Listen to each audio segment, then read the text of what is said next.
ఎలా ఉంది రాజకీయాలుగా అక్కడ సమీకరణాలు ఎలా మారుతూ వస్తున్నాయి, ఓటర్లు ఎవరెవరికి ఏ టైంలో ఎలా పట్టం కడుతున్నారు, ఇవన్నీ మాట్లాడుకున్న తర్వాత పార్టీలతో మాట్లాడడం. అందుకే మీతోనే స్టార్ట్ చేద్దాం. సో నల్గొండ గురించి చెప్పాలి అంటే ఏం చెప్తారు? ముందుగా మీకు మిత్రులకు శ్రోతలందరికీ నమస్కారాలు. నల్గొండ ఏదైతే ఉందో ఒక చాలా ఆరుతేరిన ప్రాంతం. ఎందుకు అంటే కొన్ని ఏళ్ళ పాటు అది డ్రై ఏరియా అన్నట్టు. డ్రై ఏరియా ఎక్కడైతే సుభిక్షంగా ఉండదో అక్కడ మేధాశక్తి బాగా ఎదుగుతుంది. ఎందుకంటే మేధావులు ఏదైతే ఉన్నారో వాళ్ళు స్ట్రగుల్ చేసి పైకి రావడానికి వెళ్తారు. ఇప్పుడు నిజాం పీరియడ్ నుంచి కూడా నల్గొండ ఏదైతే ఉందో నటనడమ నల్లగొండ అంటారు కదా, ఆ రకంగా నల్లగొండ ఏదైతే ఉందో నల్లగొండలో చాలా మొదటి నుంచి కూడా ఉద్యమకారులు కానీ ఉద్యమాలకు పురుడు పోసింది కానీ దేవరకొండ ప్రాంతం నల్గొండ మిర్యాలగూడ ఏదైతే ఉందో చాలా మటుకు నాగార్జున సాగర్ వచ్చేంత మట్టుకు చాలా కరువు కాటకాలు అనుభవించి ప్రజలు రకరకాల ఇబ్బందులు పడ్డ ప్రాంతము. మళ్ళీ ఇంకోటి ఫ్లోరైడ్ బాధితులు ఎక్కువ ఉన్న ప్రాంతం అక్కడ ఏదైతుందో. ఇక్కడ నాగార్జున సాగర్ వచ్చిన తర్వాత కొంత ప్రాంతం సస్యశ్యామలమైంది. అయినా కూడా మిగతా ప్రాంతాలు కూడా ఎదుగుదల లేకపోయింది ఇప్పటికి కూడా.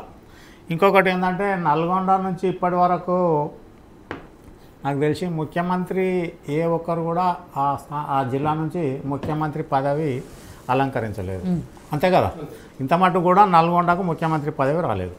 ఇప్పుడు ఏమైంది, నల్గొండ నుంచి ఇప్పుడు మళ్ళీ భువనగిరి సపరేట్ అయిపోయింది జిల్లా, నల్గొండ సపరేట్ అయిపోయింది, హుజూర్నగర్ సపరేట్ ఉంది కదా, హుజూర్నగర్ జిల్లా అయింది కదా, సూర్యాపేట జిల్లా అయింది, సూర్యాపేట జిల్లా అయింది, సూర్యాపేట నల్గొండ భువనగిరి. ఇంకా ఎందుకంటే కేసీఆర్ పుణ్యం అంటూ అని వరంగల్ 6 జిల్లాలు, మహబూబ్ నగర్ 6 జిల్లాలు కాకుండా నల్గొండ 3 జిల్లాలే అయిపోయి వాళ్ళకి కొద్దిగా ఇంతో అంతో కొద్దిగా ప్రాంతీయ పట్టుదలగా దానికి ఏదైతే ఉందో ప్రాంతం మీద కమాండ్ ఉండడానికి నల్గొండలో ఇప్పుడు బీఆర్ఎస్లో ఏదైతే సూర్యాపేటలో మన జగదీశ్వర్ రెడ్డి చాలా పట్టు సంపాదించుకున్నాడు 10 ఏళ్ళ నుంచి.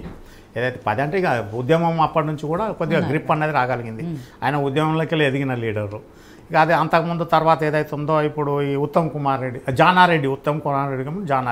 కుందూరు జానారెడ్డి మొట్టమొదట ఎన్టీ రామారావు ప్రభుత్వంలో ఆయనే తెలుగుదేశం తరఫున ఎమ్మెల్యే అయ్యారు, ఆ తర్వాత మంత్రి అయ్యారు.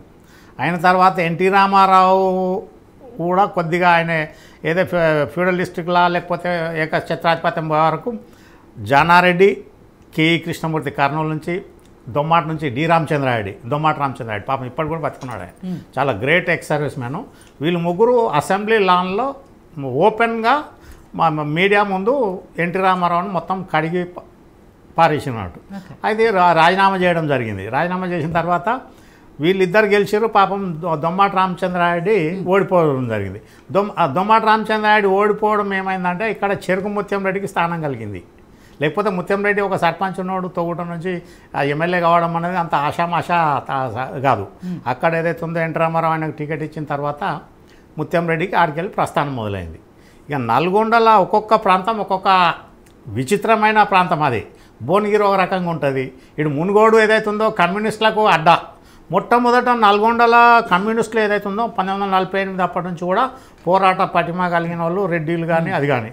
ఇంకొకటి భూదాన్ ఉద్యమం స్టార్ట్ అయింది కూడా నల్గొండ జిల్లానే. ఆచార్య వినోబాబాబు ఏదైతే ఉందో ఇది మన భూదాన్ పోచంపల్లి ఉంది కదా, భూదాన్ పోచంపల్లిలో ఏదైతే ఉందో ఆయన 100 ఎకరాలు భూమి దానం చేసి ఆడికెళ్ళి అంకురార్పణ జరిగింది. భూదానం పేరే భూదాన్ పోచంపల్లి వచ్చింది. ఈ రకంగా నల్గొండలో ఇప్పటికీ కూడా దాన్ని ఒక అనుకున్న స్థాయికి 75 సంవత్సరాలు గడిచినా కూడా అనుకున్న స్థాయికి నల్గొండ జిల్లా అభివృద్ధి కాలేదు ఎక్కడ కూడా. ఎందుకంటే అది దానికి రకరకాల ఒక మిర్యాలగూడ ఒకటి ఏదైతే ఉందో సాగర్ వాటర్ రావడంతో ఆ ప్రాంతం సుభిక్షంగా అయింది కాబట్టి వాళ్ళు ఆడ ప్రశాంతంగా ఉన్నారు.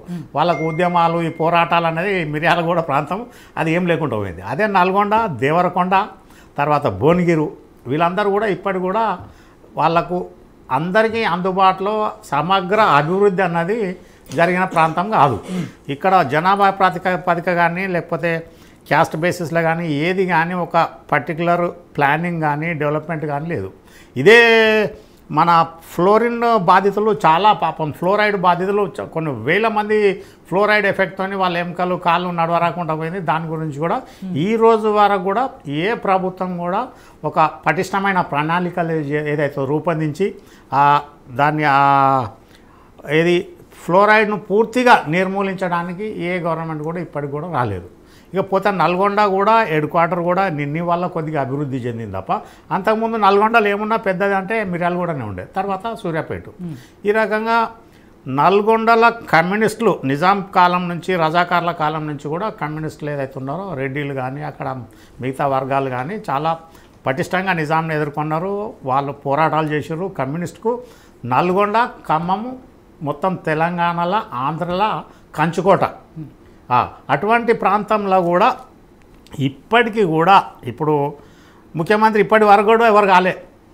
ఇకనన్నా ఎవరన్నా అవుతారా అభివృద్ధి చేస్తారా అన్నది నల్గొండ ప్రజలు ఇప్పటికి కూడా ఎడారిల నీళ్ళ కోసం నోరు తెరిచినట్టు జనాలు ఏదైతే ఉందో ఇప్పటి కూడా నల్గొండ మీద ఆశతో ఉన్నారు. దానికి గత ముఖ్యమంత్రి కేసీఆర్ కూడా నేను కృషి చేసుకొని ఇది చేస్తా అని చెప్పడం జరిగింది. అది కూడా ఏమి కూడా లేదు. అది ఎందుకో పాపం వల్ల ఆ ప్రాంతము మొదటి నుంచి కూడా పోరాటాలనే ఉన్నది. ఇప్పటికి కూడా 75 ఏళ్ళ స్వాతంత్రం వచ్చినా లక్షల కోట్ల రూపాయల బడ్జెట్ ఖర్చు పెట్టినా నల్గొండకు ఇప్పటికి కూడా ఒక న్యాయబద్ధంగా న్యాయసమ్మతంగా వాళ్ళకు రావాల్సిన అభివృద్ధి అన్నది ఇప్పటికి కూడా జరగలేదు. జరగాల్సింది ఏదైతే ఉందో ఇప్పుడు ఈ గవర్నమెంట్లో ఇప్పుడు ఉన్న కాంగ్రెస్ గవర్నమెంట్ ఒకవేళ అనుకుంటే చేయడంలో కష్టం కాదు. ఇంకొకటి ఏంటంటే నల్గొండకు అన్యాయం జరిగింది ఏదైతే ఉందో నాగార్జున సాగర్ ఏదైతే ఉందో ఒరిజినల్ డిజైన్ ఏదైతే ఉందో ఇంకా పైకి ఉండే, ఇక్కడ ఇప్పుడు కట్టిన ప్రాంతం కాకుండా ఇంకా మీదికి ఉండే నాగార్జున సాగర్. అక్కడ కడితే ఏంటంటే నీళ్లు తెలంగాణకు ఎక్కువ పోతాయని చెప్పేసి ఆంధ్ర పాలకులు ఏం చేసారు దాన్ని రీడిజైన్ చేసి ఇప్పుడు మన కాళేశ్వరం కదా కేసీఆర్ చేసినట్టు కిందికి తీసుకుపోయి ఎప్పుడైతే ఉందో కుడి కాలువ వాళ్ళు ఎక్కువ నీళ్ళు వేసుకపోతున్నారు, ఎడమ కాలువ నీళ్ళు తక్కువ రావడం జరుగుతున్నది. దీంతో కూడా పెద్ద ఏమున్నది ఒక పర్టికులర్ ఒక పట్టుమని మిర్యాలగూడ ప్రాంతం తప్ప తర్వాత కొద్దిగా ఖమ్మం ప్రాంతం తప్ప అంత పెద్ద నాగార్జున సాగర్ వాళ్ళ ల్యాండ్ పోయినా వాళ్ళ గ్రామాలు పోయినా ఏది పోయినా కూడా ఇప్పటికీ నల్గొండ జిల్లాకు సమన్యాయం జరగలేదు. ఇకనన్నా ఈ కాంగ్రెస్ గవర్నమెంట్లన్నా వాళ్ళు పాపం ఎక్స్పెక్టేషన్, ఎందుకంటే ఇప్పుడు ఈ ప్రస్తుత ప్రభుత్వంలో మెజార్టీ డామినేషను నల్గొండ ఖమ్మమే ఉన్నది, వాళ్ళు సపోర్ట్ చేశారు. కాబట్టి ఇప్పటికైనా ఈ రేవంత్ రెడ్డి గారు నల్గొండ మీద స్పెషల్ ఫోకస్ పెట్టి ఒక స్పెషల్ ఆఫీసర్ని పెట్టి స్పెషల్ డెవలప్మెంట్ చేస్తే వాళ్ళు పాపం జీవితాంతం రేవంత్ రెడ్డి ఫోటో పెట్టుకొని ఆయన పైది మొక్కే పరిస్థితి ఉంటుంది. వాళ్ళకు కూడా సుభిక్షంగా జరిగే పరిస్థితి ఉంటుంది. ఇంకొకటి గవర్నమెంట్ ప్లానింగ్ కూడా ఏమన్నా అంటే అగ్రికల్చర్ డిపార్ట్మెంట్ టోటల్ తెలంగాణలో ఫెయిల్యూరే. ఎందుకంటారా ఒక ప్లానింగ్ లేదు. ఏ ప్రాంతం ఏ సాయిల్కు ఏ పంట పెట్టాలి ఎట్లా చేయాలని ప్రజలను రైతులను ఎడ్యుకేట్ చేయడం అన్నది ఏ గవర్నమెంట్ కూడా పట్టించుకోవట్లేదు. ఇప్పుడు మనకే ఇజ్రాయెల్ చూడరు, ఇజ్రాయెల్ సింగపూర్లో డ్రింకింగ్ ఏదైతే మన డ్రైనేజ్ వాటర్ను డ్రింకింగ్ కన్వర్ట్ చేసుకొని తాగే పరిస్థితుల్లో ఆ స్టేజ్లో ఉన్నారు వాళ్ళు. ఇక్కడ కూడా ఈ ఫ్లోరైడ్ ఎరాడికేషన్ చేయాలి. నల్గొండకు నీటి సమస్య ఏదైతుందో ఇప్పుడు మహబూబ్ నగర్ జూరాల కానీ మిగతా పైన ప్రాజెక్టులు ఉన్నాయి కదా, అది ఇంకోటి ఏంది నారాయణపుర ఆల్మట్టి నారాయణపూర్ జూరాల కృష్ణానది నీళ్ళు వస్తున్నాయి. కాబట్టి శ్రీశైలం నీళ్ళు వచ్చినా కూడా దీంట్లోకి వెళ్ళి కూడా ఇంకా ప్లాన్ చేయదలుచుకుంటే మన పోతిరెడ్డిపాడు నీళ్ళు ఎత్తుకపోలేదా రాజశేఖర రెడ్డి ఉన్నప్పుడు అటు ఏదైతే ఉందో టన్నెల్ కొట్టేసి నీళ్ళు తీసుకుపోయారు. ఆ రకంగా సాగర్కి వెళ్ళి ఇప్పుడు ఉన్న శ్రీశైలం డ్యామ్కి వెళ్ళి కూడా అవసరం అనుకుంటే టన్నెల్ కొట్టి నీళ్ళు ఏదైతే ఉందో flood flow canal only Godavari base కాకుండా ఈ కృష్ణా వాటర్ ఎక్సెస్ వాటర్ని కూడా నల్గొండకు డైవర్ట్ చేసి చెర్లు కుంటలు అన్నీ రకరకాలు నింపి కూడా ఈ వాటర్ సమస్యను స్కేర్ సిటీని ఏదైతే ఉందో తొలగించడానికి ప్రభుత్వాన్ని